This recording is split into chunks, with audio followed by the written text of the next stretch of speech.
الله نحمده ونستعينه ونستغفره ونؤمن به ونتوكل عليه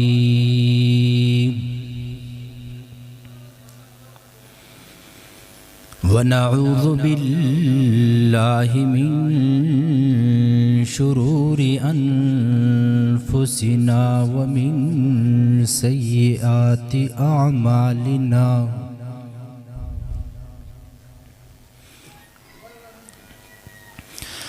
من يهده الله فلا مضل له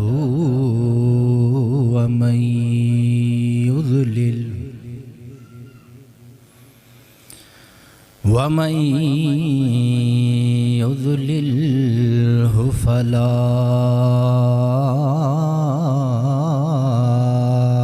هادي له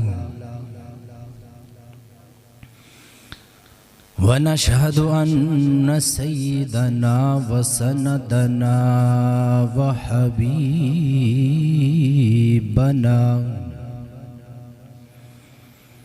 أما بعد فأعوذ بالله من الشيطان الرجيم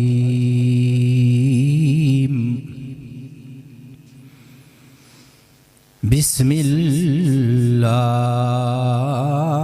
الرحمن الرحيم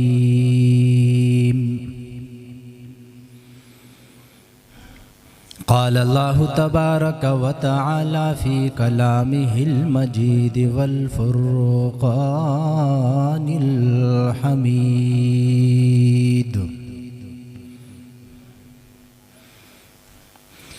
ألف لام ميم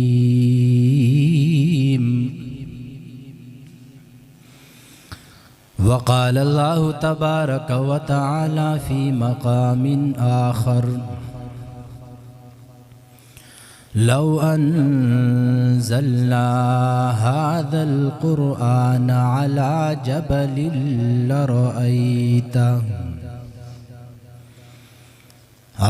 جبل لرأيته خاشعا متصدعا من خشية الله وتلك الأمثال نضربها للناس لعلهم يتفكرون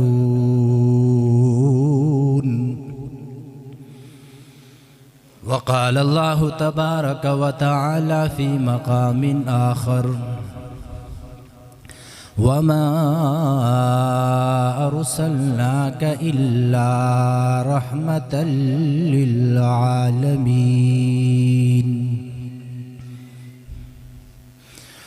قال النبي صلى الله عليه وسلم خيركم من تعلم القرآن وعلمه وقال النبي صلى الله عليه وسلم أبو بكر الصديق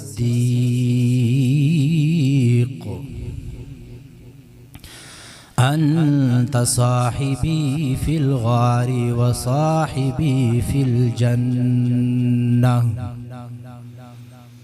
أو كما قال عليه الصلاة والسلام آمنت بالله صدق الله وصدق الرسول وصدق رسوله النبي الأمي الكريم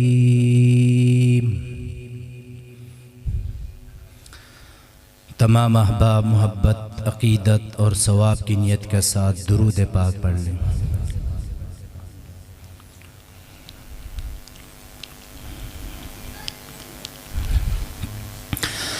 میرے انتہائی قابل صدر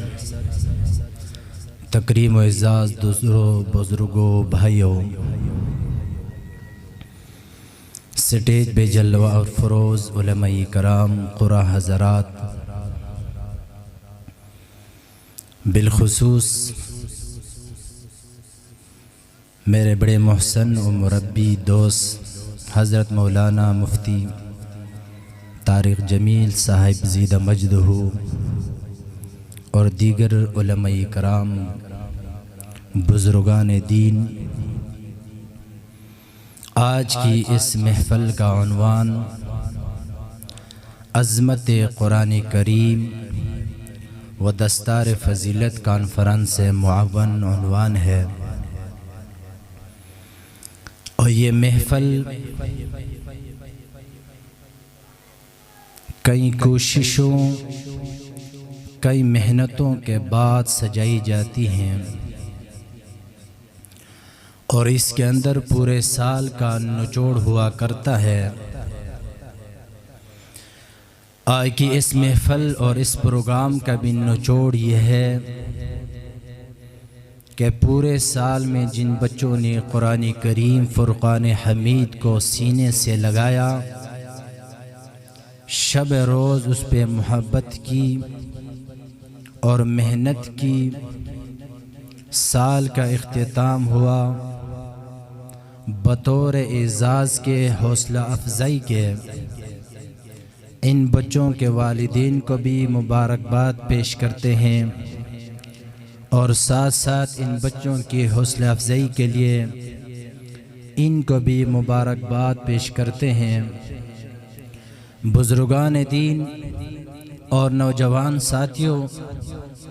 یقیناً عظمت قرآن کا یہ تقاضا ہے، عظمت قرآن کا یہ تقاضا ہے کہ قرآن کی عظمت جس دل میں آ جائے، اس دل میں قرآن کریم اپنی جگہ بنا لیتا ہے۔ قرآن کریم کی محبت جس شہر میں آ جائے، وہ شہر رونقوں سے، بہاروں سے بھر جاتا ہے۔ قرآن کریم جس سینے پہ آ جائے، وہ سینہ منور ہو جاتا ہے۔ یہی قرآن کریم جس مسجد مدرسوں میں آیا، انہی مسجد مدرسوں سے انصاف و عدل کے چراغ جلنے لگے۔ یہی قرآن کریم جس حافظ کے سینے پہ آیا، اس کو لوگوں نے سارے القابات چھوڑ کر، سارے نام چھوڑ کر، دنیا کے بڑے سے بڑے نام چھوڑ کر ایک حافظ کے نام سے یاد کیا کرتے ہیں۔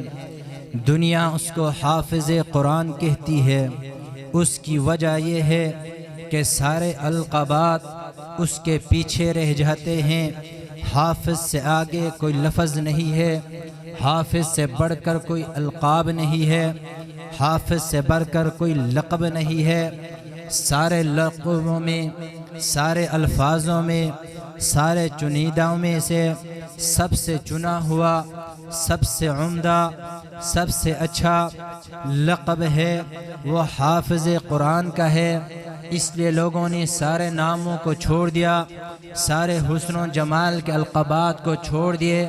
اس کو حافظ قرآن کہا۔ وجہ یہ ہے کہ اس کے سینے میں رب ذوالجلال کی وہ کتاب موجود ہے، جس رب ذوالجلال کی کتاب کے بارے میں خود رب العالمین فرما رہے ہیں کہ الف لام میم ذالک الکتاب لا ریب فیہ، کہ یہ وہی قرآن کریم ہے، یہ وہی کلام اللہ ہے، یہ وہ اللہ کی صفت ہے، یہ وہ کائنات کے رب کی صفت ہے کہ رب ذوالجلال نے فرمایا الف لام میم ذالک الکتاب لا ریب فیہ، فرمایا کہ الف لام میم، فرمایا کہ میرے رب اپنے الوہیت کی قسم کھا کر کہتا ہوں، میں رب اپنے ربوبیت کی قسم کھا کر کہتا ہوں، میں رب اپنے وحدانیت کی قسم کھا کر کہتا ہوں، اور جبریل امین کی صداقت کی قسم کھا کر کہہ رہا ہوں، اور میرے پیارے حبیب سرور کونین کی عظمت اور شان کی قسم کھا کر کہتا ہوں، الف لام میم، کہ اس قرآن کریم کے اندر کوئی شک نہیں ہے، کوئی شبہ نہیں ہے۔ یہ قرآن کریم بلا کسی شک کے، بلا کسی جھجک کے، بلا کسی شک و شبہ کے، لا ریب فیہ، اس قرآن کریم میں کسی قسم کا کوئی شک نہیں ہے۔ میرے بھائیوں، اسی قرآن کریم کی محبت تھی، اسی قرآن کریم کی یہ عظمت ہے، اور اسی قرآن کریم کی یہ شان ہے، یہی قرآن کریم کا مقام ہے، یہی قرآن کریم کا رتبہ ہے، یہی قرآن کریم کی بلندی ہے، یہی قرآن کریم کی صداقت ہے، یہی قرآن کریم کی شجاعت ہے، اسی قرآن کی یہ بہادری ہے، اور اسی کلام کو یہ اعزاز ملا ہے، اسی قرآن کریم کو یہ پروانہ ملا ہے، اسی قرآن کریم کو یہ امتیاز ملا ہے کہ رب ذوالجلال نے فرمایا اس قرآن کریم کے اندر شک کوئی نہیں ہے۔ اب قیامت کی صبح تک کوئی بندہ قرآن کریم پڑھتا رہے گا، ناظرہ پڑھتا رہے گا، کوئی بندہ قیامت کی صبح تک قرآن کریم کا درس دیتا رہے گا، کوئی بندہ قیامت کی صبح تک قرآن کریم کو حفظ کرتا رہے گا، کوئی بندہ قیامت کی صبح تک حفاظ و قرآن کے لیے پروگرامات بناتا رہے گا، کوئی بندہ قیامت کی صبح تک اسی قرآن پہ سرچ کرتا رہے گا، اس قرآن سے موتی اٹھاتا رہے گا، اس قرآن سے اپنے آپ کو مستفید کرتا رہے گا، اس قرآن کریم سے امت کو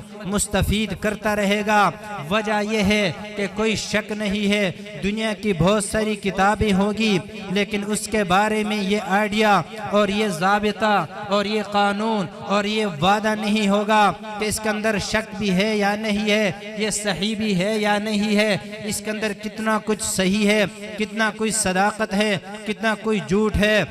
واحد ایک کتاب، واحد ایک کلام، واحد ایک شریعت، واحد ایک ضابطہ قرآن کریم ہے، کہ جس قرآن کریم کو چھوٹا سے چھوٹا بچہ بھی پڑھتا ہے، اس کے دل میں بھی یہ عظمت آ جاتی ہے کہ جو میں پڑھ رہا ہوں اس پڑھنے میں تو شک کوئی نہیں ہے، جو میں دیکھ رہا ہوں اس دیکھنے میں کوئی شک نہیں ہے، جو میں لکھ رہا ہوں اس کے لکھنے میں کوئی شک نہیں ہے، جو میں آگے پھیلا رہا ہوں اس کے پھیلانے میں تو کوئی شک نہیں ہے، جو میں یاد کر رہا ہوں اس کے یاد کرنے میں کوئی شک نہیں ہے۔ رب کائنات نے سب سے پہلے اپنے پاک کلام کے لیے لوگوں کے لیے یہ راستہ اور یہ ضابطہ بنا دیا کہ کائنات والوں، قیامت کی صبح تک آنے والوں، تمام اقوال اور برادری والوں، تمام شہروں والوں،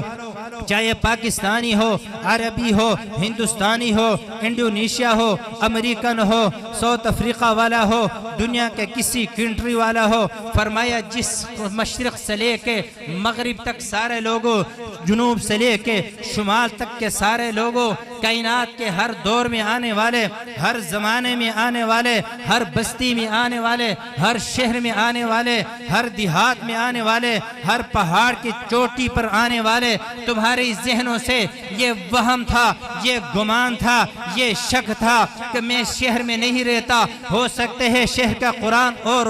ہو سکتے ہے پہاڑ کا قرآن اور ہو، میں تو شہر کا نہیں ہوں، میں تو دیہات کا ہوں، میں تو پہاڑوں پہ رہتا ہوں، شہر سے وابستہ نہیں ہے، ان فیکٹریوں کو نہیں جانتا، ان کمپنیوں کو نہیں جانتا، ہو سکے قرآن کریم کراچی میں کوئی اور ہو، لاہور میں کوئی اور ہو، اسلام آباد میں کوئی اور ہو، خان کالونی میں کوئی اور ہو۔ رب ذوالجلال نے سب سے مین نقطہ پہلے سے بتا دیا، فرمایا کہ لا ریب فیہ، کوئی قسم کا شک نہیں ہے۔ ربا ہم کو کیسے پتا چلے گا؟ کوئی شک نہیں۔ رب نے فرمایا جس طرح میری ذات پہ تمہارا یقین ہے کہ میری ذات یکتا ذات ہے، میں اکیلا رب ہوں، میں تنہا رب ہوں، پوری کائنات کا رب میں ہوں، پوری کائنات کا خالق میں ہوں، پوری کائنات کا رازق میں ہوں، میں خدا ہوں، میں رب ہوں، میں خالق ہوں، میں رازق ہوں، میں عزیز ہوں، میں غالب ہوں، میں نور ہوں، میں وہاب ہوں، میں رزاق ہوں، میں شفیع ہوں۔ میں رب کی وحدانیت پر تمہارا یقین ہے کہ زمین و آسمان کو پیدا کرنے والا ایک رب ہے، سورج چاند ستاروں کو پیدا کرنے والا ایک رب ہے، انسانوں کو پیدا کرنے والا ایک رب ہے، فرشتوں کو پیدا کرنے والا ایک رب ہے، جنات کو پیدا کرنے والا ایک رب ہے، 7 زمین 7 آسمانوں کو پیدا کرنے والا ایک رب ہے، یہ سارے زمین و آسمان کا نظام کو چلانے والا ایک رب ہے، تمام انبیاء کو پیدا کرنے والا ایک رب ہے، انبیاء کو نبوت دینے والا ایک رب ہے، نبیوں کو نبوت رسالت دینے والا ایک رب ہے۔ سارے نبیوں کے دور میں ایک خدا کی خدائی تھی، سارے امتوں کے دور میں ایک خدا کی خدائی ہے، زمین و آسمان میں ایک خدا کی خدائی ہے، عرش مولا پر ایک خدا کی خدائی ہے، ہر چرند پرند کے زبان پر ایک خدا کی خدائی ہے، ہر ذرہ ذرہ پر ایک خدا کی خدائی ہے۔ فرمایا جس طرح تم اپنے رب کو ایک اور وحدہ لا شریک لا مانتے ہیں، اسی طرح میں فرما رہا ہوں کہ الف سے مراد میں ہوں، کہ میں فرما رہا ہوں لا ریب فیہ، اس کتاب کے اندر شک نہیں ہے۔ فرمایا واسطہ کہاں جائے گا؟ کائنات والو، تمہارے ذہن میں یہ بھی بات آئی کہ رب تو ہم نے مان لیا، واقعی سچ ہو گیا، اب واسطہ کہاں جائے گا؟ فرمایا واسطہ کی بھی قسم کھا لو۔ واسطہ کیا ہے؟ فرمایا جبریل امین ہے، جو تمام انبیاء کرام پر وحی لاتا تھا، آسمان سے زمین پر ان کا سفر